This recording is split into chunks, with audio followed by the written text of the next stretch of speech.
Howard, Dale thinks you deserve a lot of the credit for the board embracing the practice of tithing some years ago, using those tithing from its earnings. Where did that idea come from? You know, I was at the board meeting, and our, you know, we always get a report of the financials from our treasurer, Jeff Pospisil. And, you know, he shared that not only did we have enough, you know, funds in our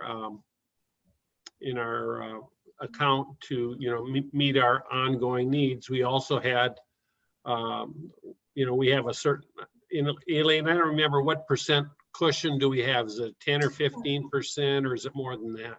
It varies depending upon the fund, but Yeah. we do have a process in place to look at when we have this wonderful term that we call overfundedness, you know, and so the board processes say, okay, we are overfunded in these particular areas. And that's what Howard's talking about, you know, looking at that. So sorry to interrupt you, Howard. No, that's the information I wanted. And so, you know, we not only had everything we needed to meet our needs and the cushion that we needed for any kinds of emergencies, but we had a significant amount of overfundedness. And so the question was, what should we, you know, do with those funds? And you know, just out of my own, I guess, my own personal history, our family, as I was growing, my father was also a pastor, and actually also served on the Board of Pensions.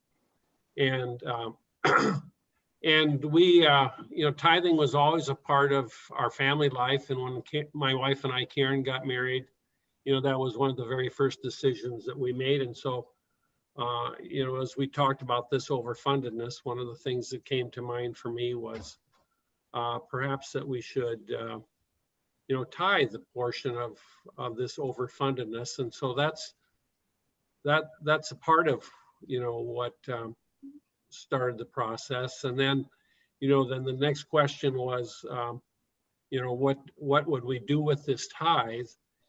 And I'd already been giving, I'd been receiving, you know, the newsletter from the Central Conference, and my wife and I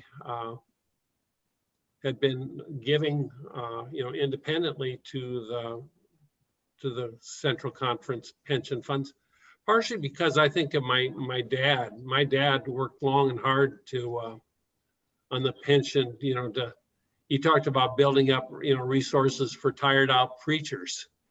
And when I looked at the report coming out of the Central Conference, and you know, the minimum amount that was in there and the number of people that needed to be supported, you know, I just thought about his concern for tired and worn out preachers. And so that you know, so then I made the suggestion to our conference committee that perhaps we should consider giving, you know, at least a portion of our tithe to the Central Conference.